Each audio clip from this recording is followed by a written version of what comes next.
about nothing.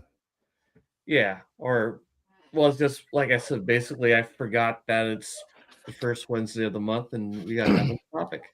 Right. All right. Well, we're live, and nobody's watching, so we can still do our show preps. We're live on the internet. What's that? So we're live on the internet? We're live on the internet. Live on the internet. And so it's actually going. Sure is. See, this is like people that know what they're doing have like the 2-minute intro thing, so they can just hop in. I mean, it's just like talking in the green room, and then someone automatically hits the go live button, and boom, here we are. Yeah. So what I should do is just do that without even telling you guys. I'm watching the timer, dude. Oh, okay. that was the last video we did together. Yeah, that was. Ed, what's up, buddy? How's it going, Ed? Good to see you. Yeah, so it's the first Wednesday of the month, so I do a live stream. More on the preparedness side of things, of amateur radio and portable radio in general, Meshtastic, GMRS, whatever. And as I was talking to the boys here, I kind of forgot that today was the first Wednesday of the month. So, yeah. It was January went fast. I know it did. What the heck? It sure did. So, I figured we'd recap on the old winter field day if anybody did anything, after clubs did stuff like that. I did a little bit. And then also with the funky weather of the last week and a half, has that played an effect on your daily life and ham radio? And did you have to use, or was anything going on with radio to get through the emergencies and stuff like that? And then since the cities that are not too far away from me have been in the news a lot with civil unrest and all that stuff, I thought I'd touch base on that. What's going on over there? I haven't heard anything about it. You haven't heard anything? Oh, come on, Greg. Well, there's this town called Minneapolis. Yeah, so that's been a shit show for a while. I'm sure a bunch of things being used. I wouldn't be surprised, but we'll get into that. But before, let's just say hi. Let's go around the horn. Let's go around the horn. Hi. My name's Sam, and I'm a ham radio operator. And I've been a ham for about 12 years. It's cold in Alabama. It's going to get colder. You can say you're a ham radio. Your name's Sam, and you're a ham radio alcoholic. No, they go together. I'm a ham radio junkie, and I like gold tops. All right. But yeah, here I am trying to stay warm. Yep. So you were talking a little earlier. I was under the impression that you got some snow, but I must have been miscommunicated. But it's been colder than it normally is around in your area for quite a while, or at least longer stretches. So, what's that like for you guys? Have you been changing your routines around or anything, or are you just dealing with it? Frozen pipes, anything like that? No frozen pipes. Wrapped up under a blanket, just being lazy for the heck of it. Then there's, the roads didn't get iced over. It was just cold rain. Okay. I think at one point we had a storm blow through that had a brief tornado to the east of me. Okay. Other than that, welcome to Alabama. Yep. Just wintertime in Alabama, just a little more of it than normal, but nothing nothing too crazy. Mm-hmm. All right. How What's about you, Greg? the coldest it got there, Sam? What? What's the coldest temperature you had? See, last week we were in the 20s and teens, and here the next couple nights it's going to get back down to that. So, yeah, one day of AC and going back to the heat. Yeah.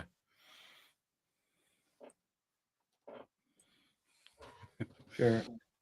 Yeah, you've had more fun up your way. Yeah, so we got the snow. I guess it was not last Saturday, the Saturday before. Saturday through Sunday, just snowed all, around midnight Sunday morning, all the way through Sunday, and got, let's see, what was the Walgreens statement? Oh, I sorry. know Walgreens. Still smells like Camel Straits. Oh. I don't know what Camel Straights are. No Maybe filter? yeah, we just call them non-filtered, but Oh. Yeah. that was the first I remember. My brother Norm, but when he was 18, like, hey Norm, I need you to buy me some smokes, because I'm only 14. He's like, what do you want? I'm like, Camel Lights, and comes back with the Camel non-filters, and Oh, he's like, well, if you don't want them, I'm like, I didn't say I didn't want them. the only real cigarettes. Hey, have you had Lucky Strikes? Yeah. I've actually had those, like, well, it has not recently. I haven't really smoked cigarettes in a couple years, but right before that, they came out with a filtered cigarette, and like fairly decent for lower price than your Camels and Marlboros. So Yeah, I mean, see, my dad quit smoking at 37 to raise kids, and he was smoking Lucky Strikes back then. Then after my parents split, he got into cigars and whatnot, and he's like, "Oh, I want to pick up smoking again. I'm looking for Lucky Strikes." This is back in late 90s, early 2000s. Yeah. And I'll be damned if he didn't find them again. Oh yeah. They're still. I always call those the old timer cigarettes. Lucky Strikes, the Pall Malls, the Camel non-filter. Ain't got time for no filter. Give me that full nicotine blast. Pall Mall, the cigar of cigarettes. Mm-hmm. That sucker burned forever. yeah, my grandfather that just passed away last month, he was 99.9 years old. Missed 100 by a month. Oh man. And he smoked a long time ago when he was younger, but he still had a lot of his old, like, cigarette cases, metal fancy cigarette cases they would use. Oh yeah, But they only fit non-filtered cigarettes. Like, they weren't long. Like, Yep. it's like you never use them for, like, I could never use them, but I always thought they were cool. Yep. Back in the day, there were soft packs and non-filters, so you had to have your own hard case. Yeah, that was even when I was young. That was the question: hard pack or soft pack? I mean, I don't even know if they make a soft pack anymore. I couldn't tell you. I think they do. I quit smoking years ago, but yeah, I remember when I smoked, there was hard packs and soft packs. Yeah, I don't know. Man, smoking was fun. I loved it, but now doing the vape thing. Actually, like, a pack of smokes around here now is like $11. I don't know what they are. They're expensive, so I'm glad I'm not buying them anymore. But yeah, look at this next one. Tim said he found them by the carton in Texas. $200 for a carton. Yep. Oh, I remember back in the day. I live right on the border of Minnesota, right? So, and at the time I worked in the Twin Cities area, and at the time, that was back when cigarettes were like $2.50, $3 a pack. Mhm. Well, Minnesota put in a vice fee on top of their taxes for cigarettes, so it bumped up the price like $1.50. Or no, it bumped it up like $2. It was noticeably different. So I became kind of a cigarette bootlegger where every morning on my way to work, I stop at the gas station, I buy a carton of cigarettes, and then I'd bring them to work and I'd sell them, pretty much like split the difference. So I'd make like maybe 50 cents or $1 a pack. So after a carton, I'd make $8-10 a day doing that selling cigarettes, but the cashier thought I was nuts because I'd be like buying a carton of cigarettes every other day. Yeah, I remember the first carton I bought was I was in high school and we were heading down to Talladega for the NASCAR race, and Yeah. got a carton of Camels. It was like $18.99, Yep. so it was still under $2 a pack then. Yep. But yeah, Tim, he put on there about his buying smokes for his mom. Yep. And I used to do that at the local mini mart. I'd go in there and I would be like 6, and I remember I'd have a note because my mom didn't want to go in because she was lazy and like half Yep. the time barely like was in her pajamas. And I'd go in and I'd sit there and ask for a pack of Misty Menthol Light 120s. I still Mhm. remember Misty Menthol Light 120s. Yeah. Oh yeah, that was coming in my town too. My parents didn't smoke, but I know my aunts and uncles and my cousins said get a note, or else they'd call the gas station and say, "Yeah, I'm sending my kid over to get a pack of Virginia Slims or whatever." Oh man. Yep. But no, like, I switched to the vape and it's been a lot better, a lot cheaper too. But Is it? yeah, oh yeah, for sure. I might spend $20 a month doing that. It might be like 30 or something, but what I mean, that's 3 packs of smokes now. Sure. Mhm. But Well, I guess the we thing could get with off the the vape, smoke. I never got into that. What makes me wonder is how do you know when to stop? Because when I smoked cigarettes, it was easy. You light the cigarette and you smoke the whole cigarette, and then you just go about your day until you need one again. But with the vape, I think I'd just be hitting that thing like every 5 seconds. Yeah, you just do it when you feel like you need it, and like I'm just sitting here, I'll do it a lot, but I buy a low nicotine level. That way, it's you can buy higher nicotine levels, but you know what you need, so you just feel it. Yeah. Well, But, all right. This doesn't seem to be the so the good, thrust. good topic for tonight, smokes. Yeah. Yeah. Yeah. no- Forget ham radio. We're talking about cigarettes. But what I'm thinking now is they have those like tobacco-less nicotine pouches, Mhm. Yeah. and they're really cheap. So I've had one before and it's pretty decent. Like it was, I don't know if you guys ever dipped or something, but it's real close to that. Yep. And I think nicotine's kind of just like caffeine or something, right? Like Mm. not really too bad for you. So Just so that's yeah. not the issue. That's not the issue. So that seems like a good one. I might stop vaping and do that just to have it. But Mhm. anyways, yeah. So we got snow here in Indiana. How did we go down the And I had to first thing I did was go stock up on smokes. No, but no, like I don't know what we truly got here. It was anywhere between 13 inches and like 17 inches in areas, Yeah. So and like some was like 10 inches, but the issue was it got super cold, so none of it's melted yet. We've had slight melting the last couple of days, but then got a couple more inches last night.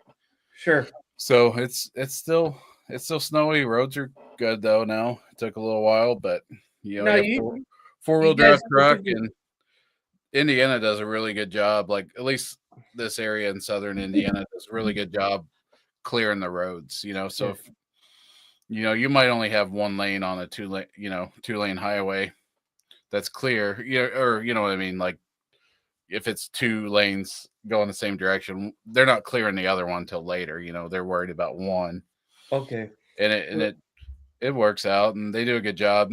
And so not too many emergencies. You know, we were closed at our grocery store for 2 days, that Sunday and Monday, Okay. and you know, So I was gonna say you got over a foot of snow.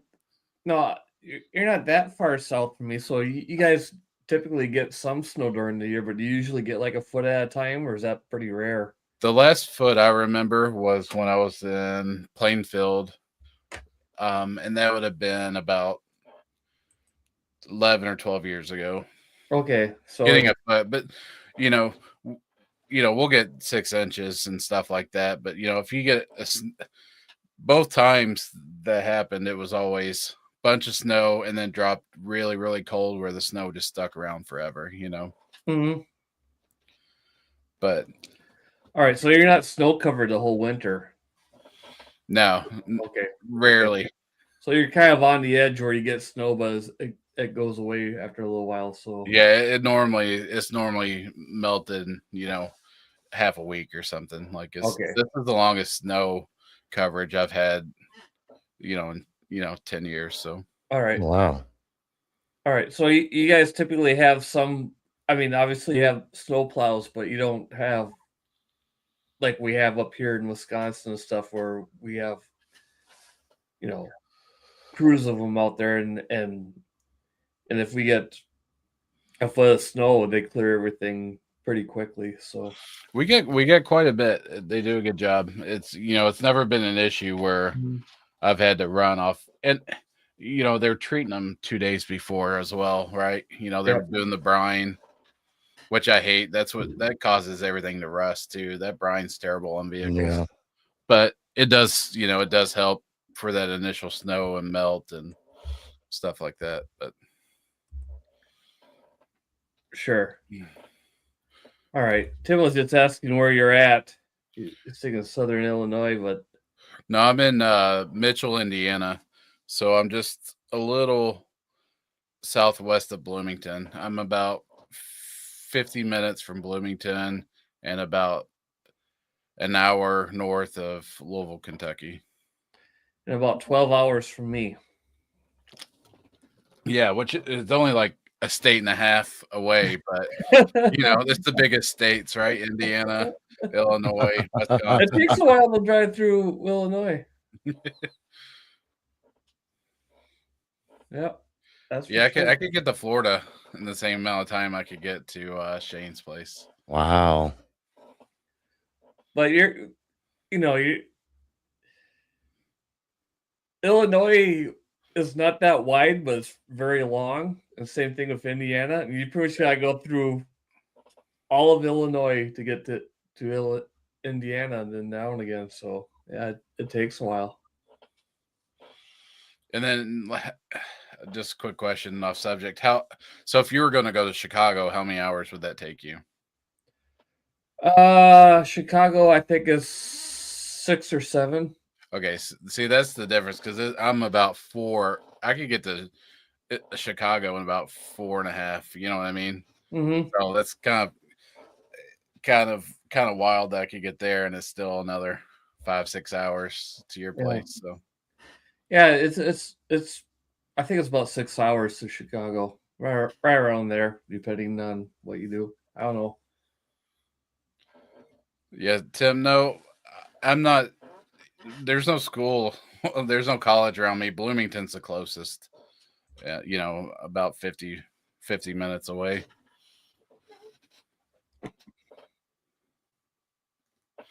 But no. So no emergencies really in town. Didn't hear anything crazy. Right. Everybody did well. Everybody kind of stayed home for a few days and slowly started getting back, and everything's pretty normal now. No power outages or shortages and stuff. Just everything just kind of shut down and everybody stayed home. Yeah, I didn't hear of any power outages. Down like towards Louisville and into Kentucky, they got the freezing rain part of it. Yeah. So there was a lot more down there because that's what you got to worry about, is the ice. Oh yeah. We didn't get any of that. We just got 100% like big powdery fluffy snow that just built up fast. Yeah, I'll take a foot of snow over a quarter inch of ice anytime because that Yeah. ice f's things up in a hurry. And it doesn't take much. Just a good glazing of ice will ruin everything. Yeah, but we've been down in the negative temperatures. You like -3, -4, and then it'll warm up to about 20 during the Sure. day. Didn't have any frozen pipes. Left water running. My pipes are 3 foot deep, so I've never had a pipe burst because of I've had it like kind of ice up just a little bit where, I had to kind of jerk the faucet a little bit to kind of break it up and get the pressure and it works. But Oh I wow. did actually have a water leak, not caused by not caused by the snow. So I guess this was less a week from today, so last Wednesday. Sure. The night before, or 2 nights before, here at the barn, I just have like a frost-free water hydrant, and I heard it running. It wasn't the pipe wasn't burst, but it just wasn't closing off, and I couldn't adjust it enough to close it. So and then I could just I'm just like, oh man, the meter's running, and I guess it's probably been running, and I just now started hearing it. Like it wasn't coming out of the spout, but I could hear it like it was going through the seep hole. And so when I went to check my meter, it's close to, close to where it's at. It was just full of, ice cold water. And I'm like, all right, I got to get somebody out. Luckily, I was able to get a guy I know out, and I just had him remove it, plug it. And then, once it warms up, I'll put a new hydrant in there. But luckily, everything was well, and, no frozen pipe, but just a mess, Sure. I felt bad for him and have to, shovel it out, that frozen ground. And here in my town, we're limestone capital of the world. Bedford, Indiana is known for, buildings being built out of limestone all through the country. So we're really, really rocky Yep. land, so it's not easy digging. Sure. Yeah. For me, it was pretty uneventful. The last few weeks have been cold, but nothing out of the ordinary for this time of the year. We usually get a stretch in January where the highs are below zero, and that's what we had. We're coming out of it now. I think today the highs were like around 20, so it was almost t-shirt weather. But like the weekend of winter field day and everything, the lows were like 25 below, and the highs were like 10 below.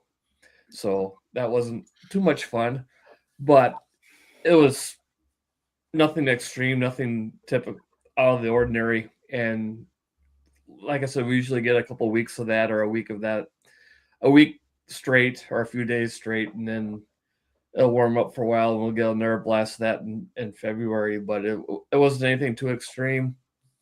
Fortunately, we didn't have any snow or anything, so it was pretty ordinary. But it was interesting watching a lot of the rest of the country where, like this weekend I was out doing a Parks on the Air activation and actually got up to around 20, so I was outside and I did a park to park with a guy in Florida, and he was like in the 30s. So Florida was not that much different than my temperatures here in northern Wisconsin, so it was pretty wild. Yeah. So my club never does anything for Winter Field Day, and I usually forget about it. So was Winter Field Day the week of the snowstorm, the same weekend? Yeah. That's what I thought. So Yep. 2 weekends. that'd been kind of crazy to be out there that night and do all that. Might have been fun. Yeah. Yep. All right. So feel that your club doesn't do anything, and you have you ever done anything at all on your own, Greg? No, I've never done a Winter Field Day. do Summer Field Day each year at the club, but Yep. Yeah, at your club. You yeah. Guys, now you guys have an actual. You don't. Yeah, we have our own building, our own Okay. tower. Yeah, I knew you had your own tower. Okay, so you have your own. Okay, so it's totally set up on its own. Cool. Yeah. And, it's in a nice location. The building could use some work, if we got some, I guess maybe I could do it too, but, just get people in there to fix it. We got a few rodent problems. It's an old kind of like kit house, kind of on a concrete slab. Sure. But, it's a nice place to get to. We got a great old fire radio tower, huge, big guides. And we actually, where our club gets most of our money from is, we have a radio station broadcast off of it and pays us monthly for. So that's a good income. That's sure. smart. How big is the tower? Man, I can't remember. It's like right under the minimum feet for having to put lights on it and stuff. It's Okay, so you're a big old boy. So it's probably like 180 foot. So I think it's like 200 feet is the limit. Yeah, I was thinking 200 feet, but yeah, it's huge. It's definitely big gauge, big wires. It's on a huge pad. Sure.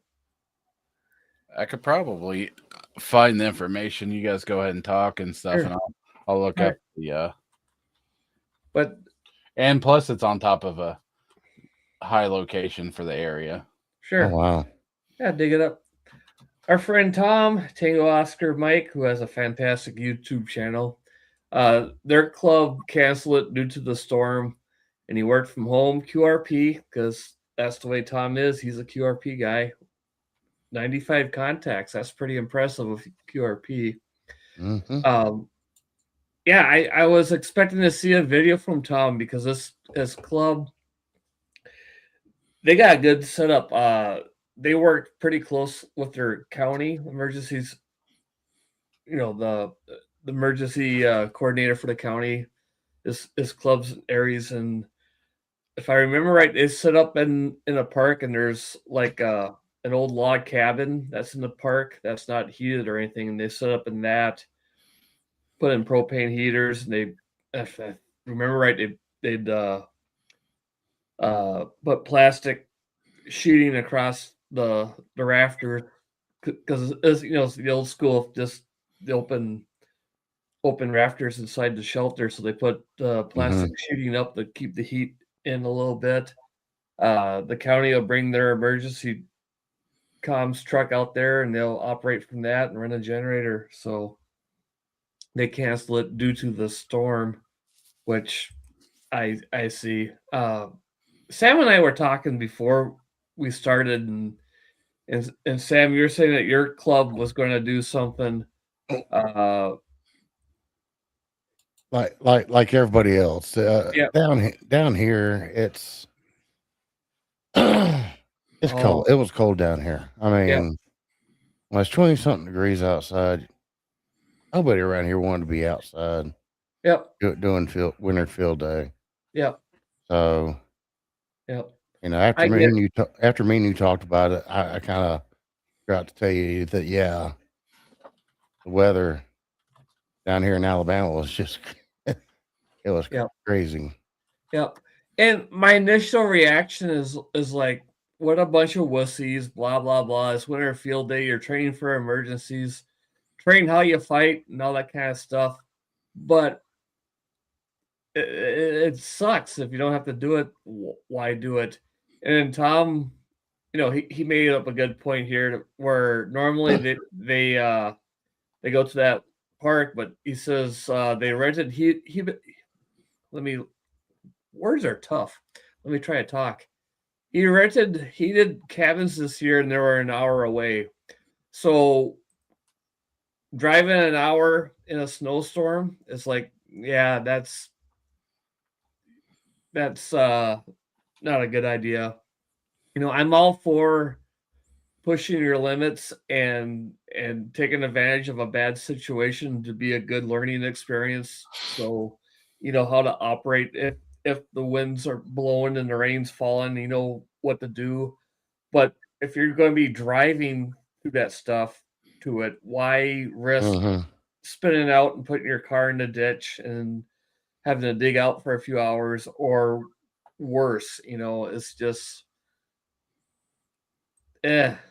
Yeah. There's all to it, to pushing your limits and sharpening the steel on steel, and learning what you can do in an adverse situation, because you may have to work in an adverse situation. And then there's why do the added risk. And as Ted pointed out, when you get old, why do you want to deal with the code? So I mean, we could sit right, still use the club call, but you don't have the camaraderie about being right, together. right. And one thing we really should point out, we all kind of fall into that fantasy life of, or scenario of, the end of the world, the grid is down, the Martians are invading, whatever, and you grab your gear and you run out in the woods and try to, Yeah. it makes a great movie, but that's not what's going to happen in a real emergency. Yeah. Mm. Hope it happens in the springtime. Yeah, I mean, right now, if there was a grid down situation here, uh, this time of year or any time of year, I'm probably not leaving the house. I may not have power, but I have battery power, and I'll work my radios using battery power. I'll situate myself here. In the wintertime, I won't have the propane furnace running, but I'll have the wood stove going and some space heaters. If Mhm. if things hit the fan here in the wintertime, I'm not packing up my stuff, going out in the woods, setting up a pop-up shelter and playing radio for 3 days in the woods. It's so, like you said, your club, Sam, you guys were all going to go someplace, but you decided to just operate from home. In all reality, it's not very glamorous, and it's not very exciting, but it's the reality of, if you guys had an emergency situation down there this time of year, you'd probably be operating from home. Yeah. And around here, well, I'm in Elmore County. The club I was referring to is Montgomery County. Um, the EOC, the Aries group here in Elmore County, they went to a fire station and activated. Mm-hmm. Um, and some of them have backup power, battery power at home. Some of them have generators. Some just run on house power. Sure.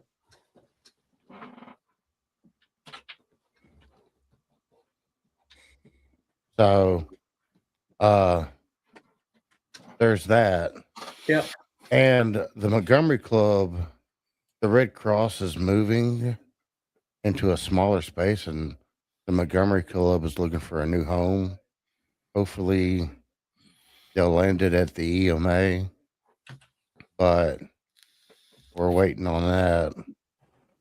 So really, Montgomery's been in a limbo this past few months. So they've been busy with trying to find a new home.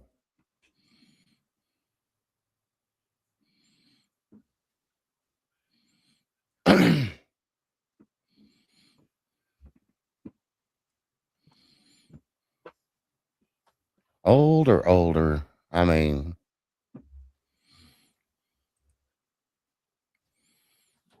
if we're old, we're older. I'm just I'm looking at I couldn't find anything on the tower on our website, but watching a video. I might be able to share the screen. I'm trying to listen to see if they give the dimensions, but Sure. at least you'll get the idea of where it's at. Mm-hmm. Well, I'll just share it. Yeah.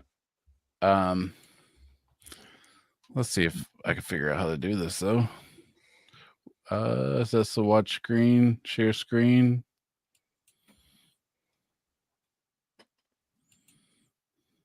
You can do it. Let me see. I gotta. Well, you play with that for a little bit, and we'll keep the conversation going. Oh, yeah, that's one thing that a lot of clubs would be a realistic thing for a winter field day or a summer field day if you're helping out in the community. If there's storms or some damage going on, you might be signing up and helping out the village. So you might be setting up at the village shops, the fire department, the EMS garage, that type of thing. So, okay, I'll quit talking. Go ahead and show your. Let me know if you could hear this. I'll just play a second of it. Are you hearing it at all? No. Do I have to share sound somehow? Let me try again. But yeah, you guys go ahead. I'll figure this out. I haven't shared on here before.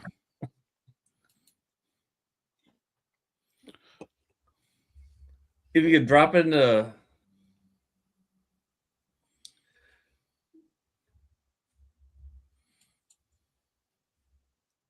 private chat, if you drop the link to that, I can share it. Or oh, here we go. See if you hear it again. I'll give it one more time. Nothing. Nothing. You got the volume up on your side? Yeah. I'm hearing it, but there's got to be a share sound button or something, but it's not offering it to me. I'll give it one more try. If not, I'll send it over to you somehow. Yeah, if you look on StreamYard, there's the private chat. If you just drop the YouTube video. Okay, yeah, I'll just do it and see, and then it's in sections on this video. It's that very last section, the last at 6 minutes. So I'll send you the. So this is from some friends of ours that are in the club. Their YouTube channel, 3 Old Tech Dudes. It's not all ham radio. It's a lot of old time, old school computers and like arcade games, payphones and anything, just this old tech. So. Oh, well, let me.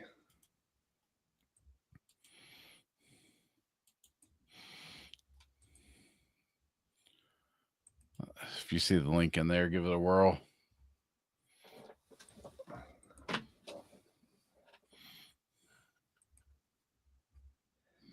I'm not seeing it, but You don't see the link in the chat.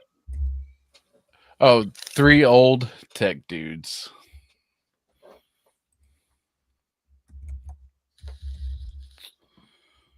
There you go. That very first one. this one, right? Yeah, that's theirs if you're trying to subscribe to them. Where's their video? I sent the link in the private chat. Oh. There we go. All right.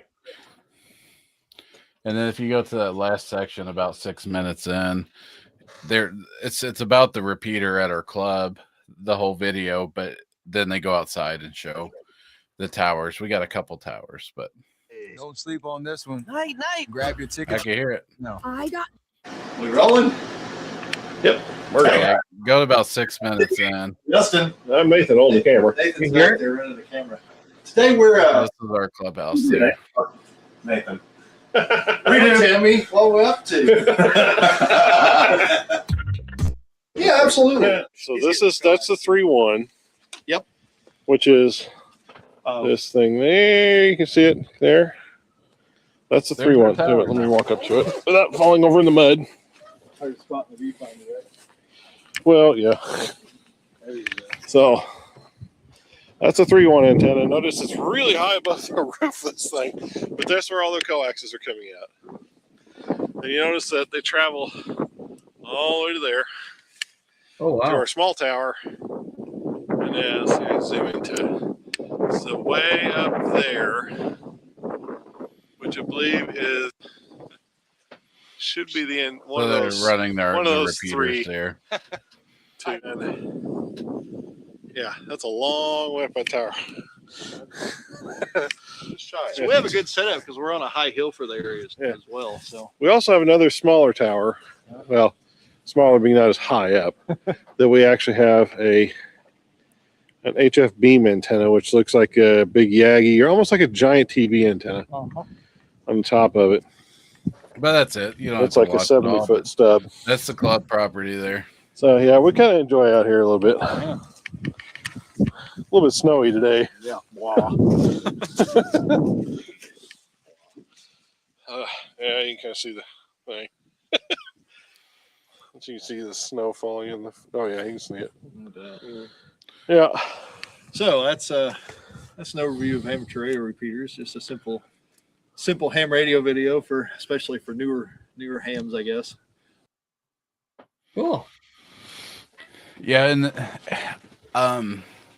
the guy that's recording, he was the only one there. We got pictures of him like setting up that tower like in the early 90s, and that tower was donated from a fire department locally that's what they were using. So I've seen some pictures of them just, doing a paint job on it, and we got some pictures of the crane setting it up and everything. So it's pretty neat. Yeah, that's very cool. So you guys didn't do anything for Winter Field Day there. You just got into it. It's pretty much like those three guys who were, around my age and towards like, your age, Shane, just, within a decade, right? Mm-hmm. And like, those are the main guys that do everything. And they're all families, full-time jobs. And then that's a lot of like retired people. So Right. not a whole big, like, a lot of people not wanting to do a whole bunch. So Right. it just takes, it just takes people wanting to do it, right? But they're up for whatever. So yeah.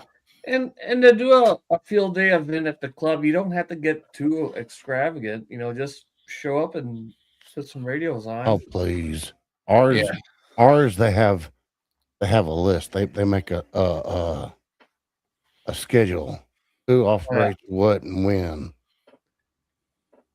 Yeah, it can be as elaborate and complicated as you want it to be. It all depends on the personalities of the club. Mm-hmm. yeah, it's kind of fun. The older guys there that were into CW back in the day loved it. They're all just FT8 it now. You know what I mean? Just sitting back and chilling. You know what I mean? Just oh man, I said Japan, right? Talking around the world. Yeah, that's cool. Well, I did a little. Let's see if I can.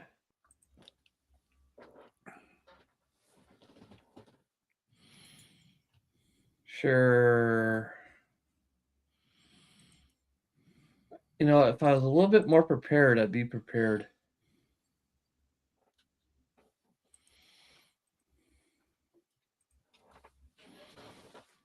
Why does it do that? All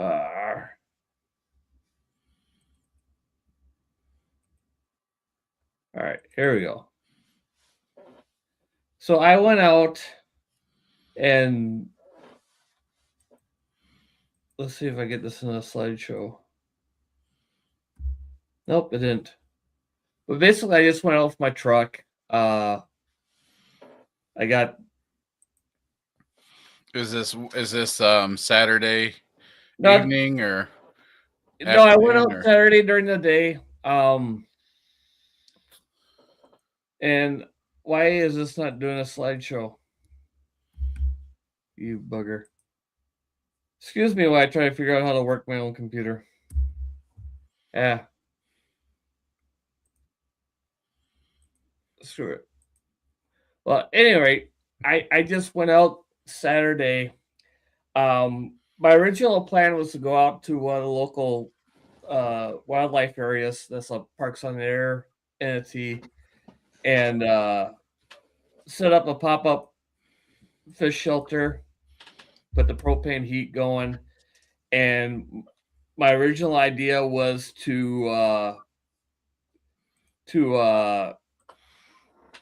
wow, you're not seeing the other screen, but I must have clicked too many things, and I got just a ton of crap popping up all over the place. So, yay for distractions. I was gonna do the typical setup of put up a small shelter, get the propane heat going, set up a couple of antennas, and operate from the little portable fish shack set up out in the field.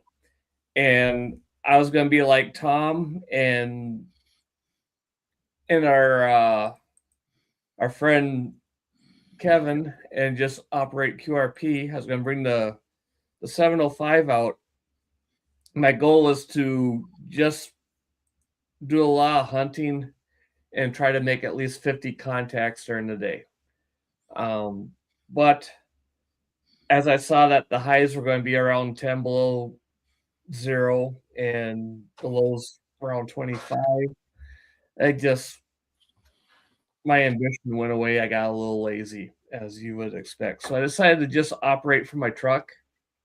As I showed there, I got the ATOS antenna on the truck. Yeah, I saw that. And then run the Yaesu 981 out of it. Obviously, I wouldn't be QRP at that point, but I figured, well, I'll just go out and do that. And then I decided, I was thinking along those lines, just like I said earlier, that we think about emergency communications, and we all go to that fantasy of grabbing a radio and going out in the woods and operating. But in reality, like I said, if I wasn't operating from the house, if I had to leave the house, I don't see why I would leave my truck if I didn't have a safe place to go. Because with my truck, I can operate UHF, VHF, HF, all within the footprint of my truck in a comfortable place where the climate's controlled. It's air conditioned in the summer. It's heated in the winter. I'm protected from the rain, the wind, and everything else. And most importantly, if I have to move, I can move. So it seemed like a realistic scenario for an emergency event type thing that I'd be doing for winter field days. So, and then also to make it a little more realistic is I wasn't going to go and set up and find, park on a frequency before the contest started and everything. I made a point of not leaving the house until the contest started. So then I went out to the park, I found a good parking spot, and then I just threw myself into whatever was going on the bands. So I went through and I just I think I operated on 10, 15, and 20 meters for the contest. I tried 6 meters. I couldn't make a contact. I reached out on the local repeaters to see if I can get anybody on the repeater to try to make a contact with me on 2 meters simplex. Of course, I couldn't find anybody, but the one friend of mine, and we tried 6 meters for a while. I could hear him, but he couldn't hear me, so I couldn't make the contact. But yep, Kevin's just the same mindset as me. He thought about setting up his pop-up out in the cornfield, but too cold and windy that day. Yep. You gotta know your limits. You can only be especially like now. Just pulling your truck over, keeping it running. Yep. Being comfortable. You couldn't do that. 35 years ago when your truck would overheat. It's overheating. I can't breathe. This is getting too much exhaust through my window. It's a different time now where stuff just runs. As long as everything's good, Yep. it's gonna run and it's reliable. And I get a fair amount of noise, not too terrible. I can still work with it, with the engine running, but for the most part of the day, I had the engine off. Um, like I said, I tried to chum up the waters a little bit by reaching on the local repeaters, uh, and then after that, went through, and surprisingly, I found an empty spot on 15 meters, and I started calling CQ, and then I had a good pile up going for about an hour. I made 68 contacts in an hour, and I decided to just stop after an hour because if I wanted to just run up contest points, I probably could have kept going. But it's like this was kind of not the point of what I was trying to experiment with, as far as trying to make contacts and by hunting people and dealing with a lot of QRM and a lot of pile up and stuff like that. But then I kind of kicked myself because I was like, I could have ran that for quite a while, and I was in a park, so I would have got more USOs for that park. But whatever. So, couple things, questions. Sure. Just know Tim said he liked your Ford Ranger. He's a fan, but I haven't, since I have not operated Winter Field Day. I'd imagine the bands were a little bit more open than Summer Field Day. Is that something? Is that correct? I think it's all about the same. I think on a busy contest weekend, especially the field days, it's pretty much just Is packed. you really have to find a spot. Yeah, I think I just kind of lucked out and happened to be and maybe the band wasn't that open. There's probably 10 other people operating on that Yeah, frequency you just too. couldn't hear him. Yep. Oh, because I noticed that after I did that, I went back to hunting and I went to 20. And one of my goals, I'm not a contester, and field day and a lot of the other busy contest weekends, it just drives me up the wall because so Field many day's people not a contest. oh yes, it is. I digress on that. But Yeah. yeah, my one goal was to stick it out for 6 hours, just to push me past my patience level and sticking to something, adding a stress factor, if you will, to it to kind of simulate bad things. And I lasted about 4.5 hours, and I just had to give it up because, like at 20 meters, especially, you tune on any frequency, and there's two people calling CQ, and trying. It's just like, oh, I just couldn't take it. But overall, I did a good time. I was fun. I made contacts. I don't have my log with or my tablet that I was logging. Uh, try to make it, but I made over 100 contacts total. 68 of them from calling CQ and the rest from hunting for over a 4-hour period of time. And if all the multipliers and stuff, I can't remember how many points I got, but I don't really care.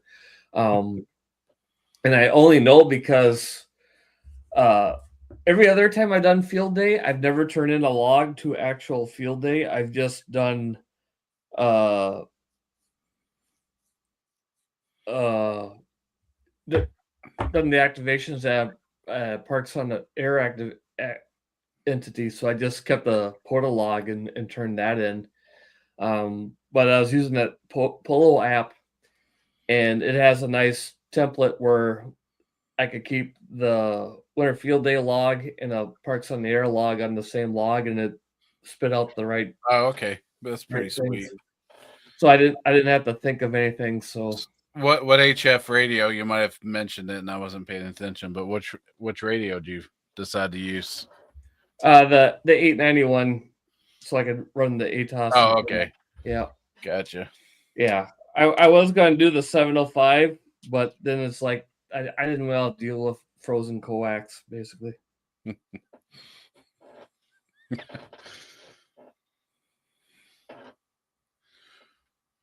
What about your 706? Did you get that thing opened up yet?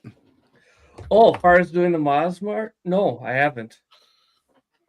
I've taken it out and I've used it on a Parks on the Air a couple of times. I'm looking at it right now in case you're wondering why I'm staring off like that. But I haven't cracked it open and done the Mosmart mod to it yet. But I gotta do that pretty soon. Yeah, should but be a light. is it hitting most of the frequencies that you'd use though? Probably, right?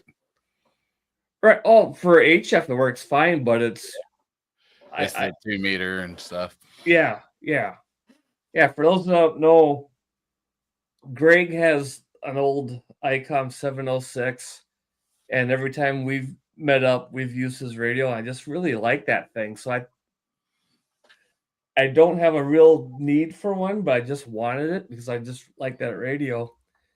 So I was looking on eBay and I found you can see some in Japan. And you have to be careful because Japan has a different band plan in the US with UHF and VHF. So the Japanese version, you can't use a lot of our 2 meter frequency range here in the United States. And like most people, when they're looking at stuff on eBay, I have like 2 or 3 tabs open and I'm comparing, Mm-hmm. of them. And there's one for sure. I made sure to look that it was opened up to be for, it was either a North American version or it had the mod to it. And apparently I started bidding on the wrong one. And I bought one. I got a good deal on it, but it is the Japanese version, so I can't use the 2 meter frequencies in the US, so I gotta do the Mosmart mod to it. So Yeah, and you may just be able to watch a YouTube video and do it yourself. I haven't checked it out, but oh yeah. Yep. I can't remember if I popped this up or not, but Kevin's dropping off. Thanks for joining us, Kevin. I'm sure you're already gone, but thank you anyways. And if you've never seen his channel, he's got a great channel. He does a lot of QRP stuff. He's on a farm down in Iowa, and he's made pretty much every farm implement imaginable into an antenna. Yeah. He does some pretty cool stuff. And then he also hosts a QRP net on Sundays. I think it's usually like 6:30 Central Time. Yeah, somewhere in there. Somewhere in there. But I try to tune into that once in a while and see how low I can go. So Kevin's a great dude. If you haven't checked him out, please do. He's worth a check. Yeah, I've seen a YouTube video. It's like most of them. You just gotta remove a transistor in there. So yeah, I figured when I bought mine, I bought it off my friend, locally, and it was already done. And I paid a fair price for it. I didn't try to bargain. He's gave me good deals on plenty of equipment. So friends pay for full price. Whatever he wanted to ask, that's what I gave him. And I knew if he had it and he liked it, I knew it was good quality. And that's the rule I live by. Friends pay full price. You don't try to gyp your buddies. Okay, so yours was a Japanese version too, or no, mine wasn't. But it was just open, modded. Just open it anyways. Yeah, why not, right? Mm-hmm. What you got in your little cup there? The kickin' chicken. Oh, what? Oh, hang on, hold up. Wild turkey, the kickin' chicken. Hold that back up.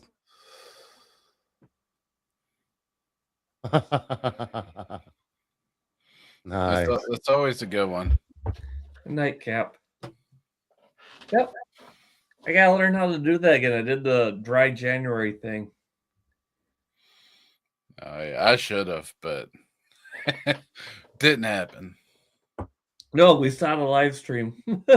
I did dry Saturday, over the weekend. That was interesting, I didn't get the shakes yet, so I was okay. Yep. I could have probably pulled it Saturday and Sunday, but So no. One step at a time. yeah. So I don't know much. I know a Mars mod on your radio will open up to everything that it can do, but it depends on the radio what it can do. For that 706, can you do like GMRS frequencies now? And I haven't checked the GMRS. Yeah, but I'd imagine I can't. I'm not gonna say 100% because I haven't gone through all the bands, but it'll do. It'll do CB bands. It'll do. Oh, really? Whatever to scroll through. Oh. You get 100 watts on CB. Oh. Side boom will be proud. Well, I don't know if that might drop it off to like the 50 watts or whatever. No, I think it's full power. It's HF. It's full power. Huh. I loved our activation together on that radio on the 706 of mine, and we're just like, everybody's like, "Oh, we hear you really well," and you're like, "Oh, you're like a 4-3," and like we did like 80 contacts. Yeah, that was a good run. And then like 2 contacts from the end, I'm like, "Oh, okay," and I turned our like drift knob over where we're just kind of like barely off frequency, and it's like everybody's clear as day. Yeah, and we're like, "Oh, that that would have been nice if I'd have done that 40 minutes ago."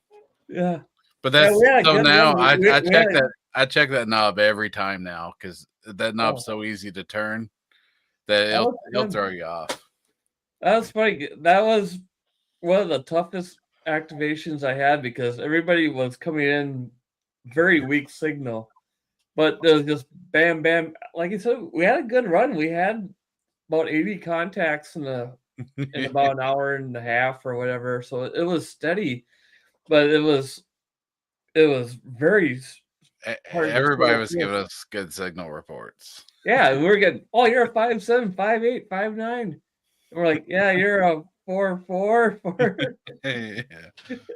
And then, like you said at the very end, when we had to get leaving, you bump that dial and everyone comes in just perfectly crystal clear. We're like, "Oh man, we're idiots." We're idiots. Yeah, that's a knob that should be tighter than it is, which I think they definitely perfected it on my 7300. Like you cannot turn that knob without knowing it, Oh, I think they realized it eventually. Yeah. Oh, fun. All right, fellas, I got like 5 more minutes before I just gotta head home and have dinner and stuff. I hear you. But Yep. Yeah, I'm gonna hang out maybe 10. All Told right. my wife I'd jump off here about 9, so I told her to be home by 9:15. So An I'm hour having later, fun though. you're I don't still want to on go. here. All right. Well, yeah, I think we covered everything. I think the only thing else I was going to talk about is like the fun stuff that's going on in my area. But yeah, let's talk about it. Well, yeah, because I live pretty close to the Minneapolis, St. Paul area, and I was expecting. Speaking of Winter Field Day, that's when that one protester got shot. I was expecting to hear, and then then things have gone sideways down there with all the protests and road blockages and stuff. And I thought I would hear more about that on the local repeaters, or not local repeaters to me, but the local repeaters in the Twin Cities, which I can pick up, of people saying that, stay away from this road and this stretch of highway and stuff like that because there's protesters and stuff, but there's been absolutely nothing on it. I'm thinking it's probably twofold where most of the people, most of those road blockages and stuff are like in residential areas where they're doing raids or whatever. So it's not like they're blocking the major highways and stuff like that. I think it's a combination of that and the old adage is you don't bring up politics on ham radio, and it's definitely a political thing. Yeah, it's a political thing now. Yep. It hasn't always been, but now it Right. is, right? Yep. It is now for whatever reasons. We have And then also, I we think, know the reasons, but yep. um, But I think also that a lot of it is maybe want to be not getting into the fray because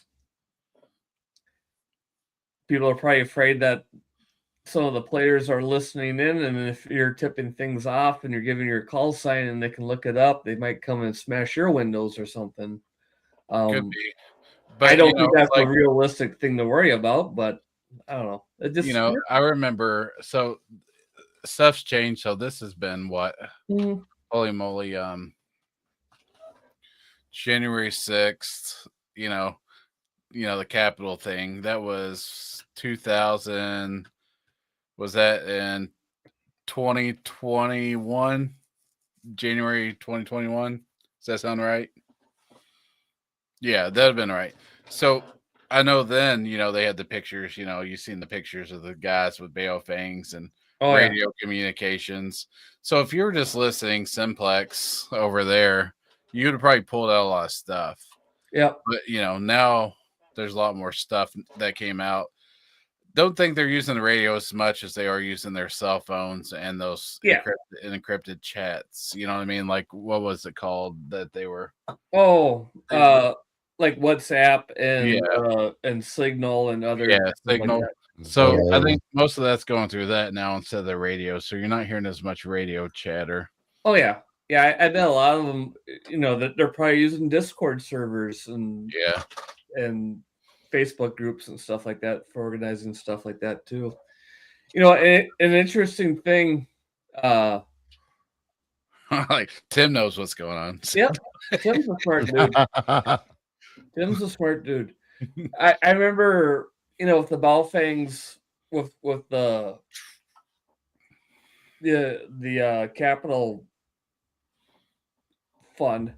I don't know if it's ever been confirmed. I just heard it from somebody that heard it from somebody, so take it for what it is. But some people got caught simply because they were using encryption on their Balfangs.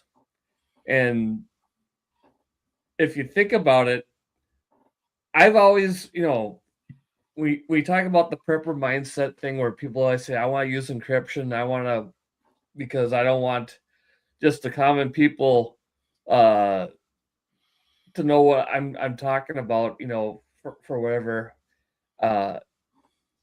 whatever your reasons are.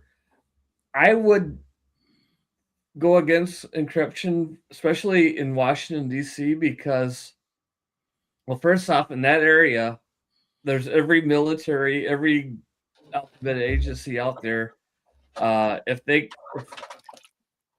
probably able to hear whatever they want to hear.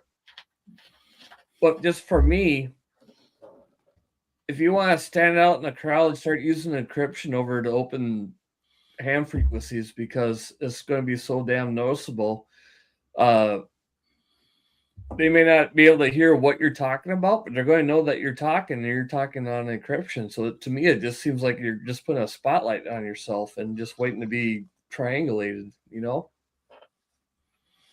Yeah, it makes sense. But I'm just saying, like, 5 years later, it's gone more towards, these apps and stuff. Well, it makes sense because it's understandable, right? Yeah, it's more, the Signal or just a group chat is more user friendly for the average person, and one less thing you have to have, and you look less conspicuous because you're just a guy walking down the street with your cell phone in your hand, like all the other guys walking down the street. You're not talking into a radio. Yeah. So there's a lot to that, but yeah, that kind of brings me up to a project I'm kicking off because before I talk, I'm getting more into APRS and WinLink and that kind of things, and started experimenting with that Yak, that APRS client thing.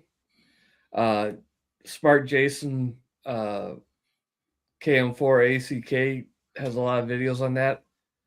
It's a pretty cool software, and you can build some real nice maps.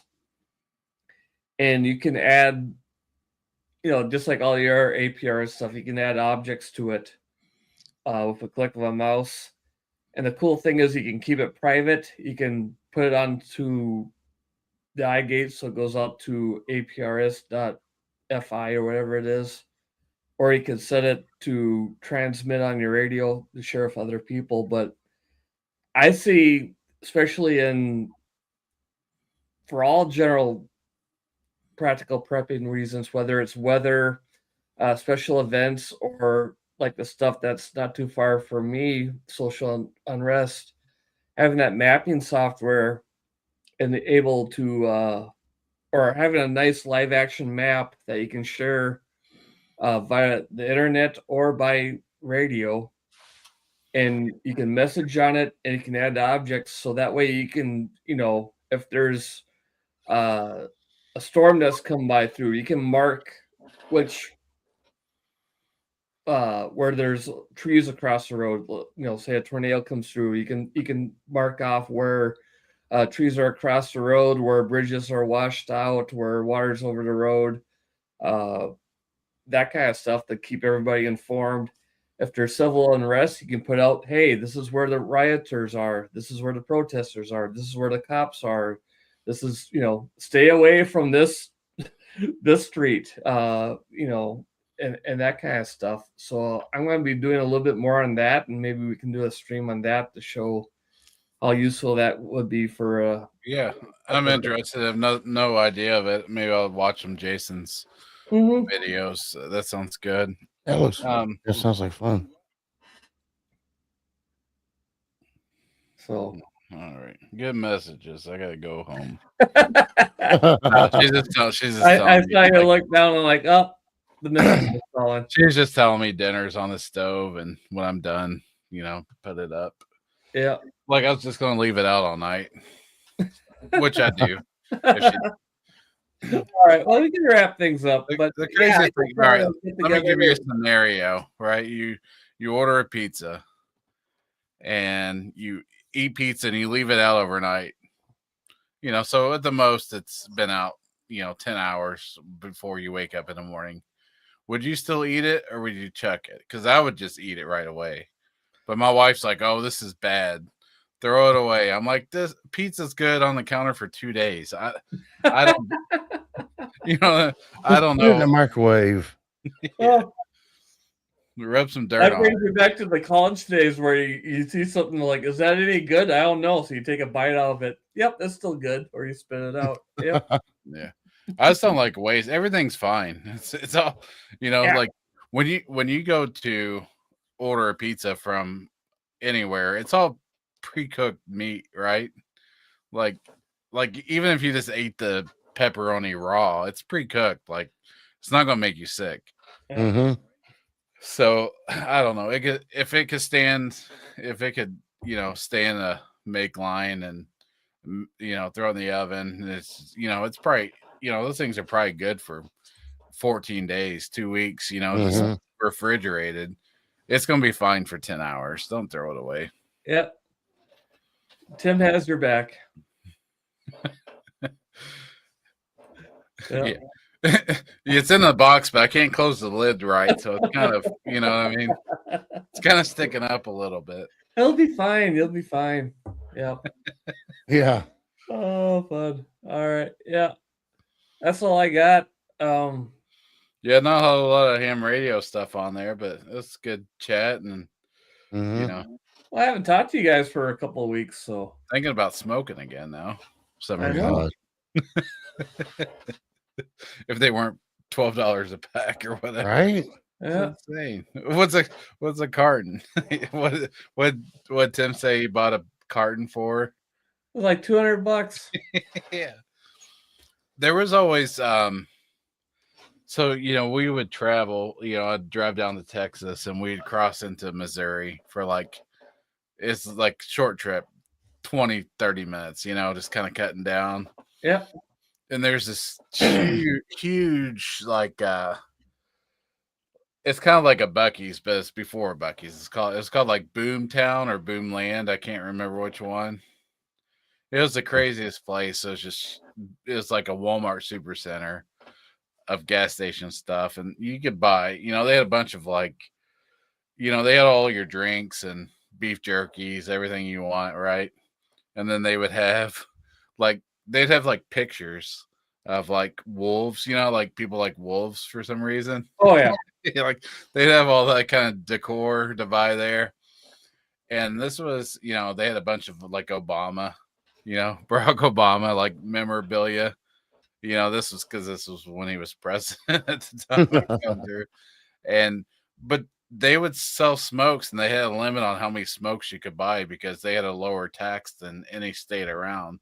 So people would drive there just to load up on smokes and then go home because they were, you know what I mean? If you were buying like 10 cartons, you know, it was worth, with the gas money to get there, it was worth the savings. So yeah, I think they had like a 10 carton limit or something.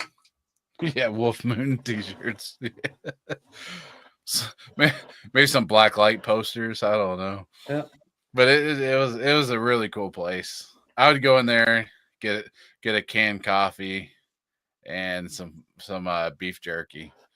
And that was, you know, use the restroom. I was good to go for another 6 hours. Wolf. And it's such a cool place. I still have like the koozies. I'd always pick up a koozie with just Boom. I can't remember if it's Boomtown or Boomland, but they were the old school like foam koozies. You know,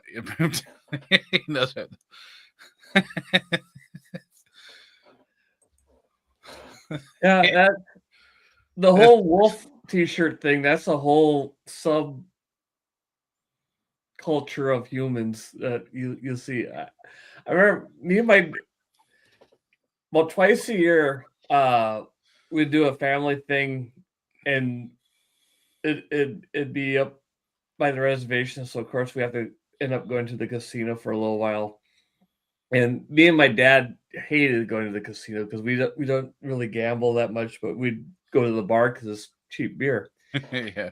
And we had the running bet. It was like, all right, who's the first one to see a guy wearing a wolf t-shirt? Because there'd always be somebody with like 3 wolves howling up, you know, Yeah. type thing. And that was our running bet, to be the first one to point out the wolf t-shirt. When we walking through the aisles of the slot machines to get to the bar, and like, oh, there's one. Oh, there's one. Oh, there's one.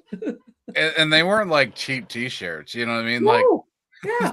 people, I don't know why they'd wear them, but man, they did. Mm-hmm. Oh, funny. Yeah, I just remember they also had like the wine bottle holders that was like a cat. And it looked like he's like drinking the wine. He's like on his back. Yeah.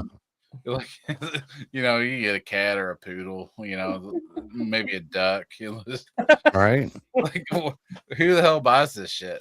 But apparently they did, because place was a hit. Oh, fun. All right. Well, let's plan for March when we do our next one. I think we'll do that APRS mapping thing. What about another EDC video? I thought we were doing twice a year or twice a month. Oh yeah, I keep forgetting about the other channel. Let's think about it. Yeah, we'll think about something like We'll that. talk about it in the background. We We'll get talk about it in the background. whatever. No, let's do the APRS software with the map stuff. Get your brother Norm involved, because I need to have him help me set it up. We'll probably do that. Yeah, that'd be good. In the meantime, He likes doing that shit. Yep. I did get a Meshtastic for Christmas from my brother Dan. Oh, cool. Nice. It's still in the pack. I haven't built it yet, so a month later, it's still sitting there. But I got one. Cool. All right. Well, we better get going because you're supposed to be in the house 5 minutes ago, Gregory. Yeah, don't remind me. All right, so we call it a night and do an awkward goodbye. Yeah. All right, thanks Yeah. everybody for hanging out with us while we just ramble about nothing.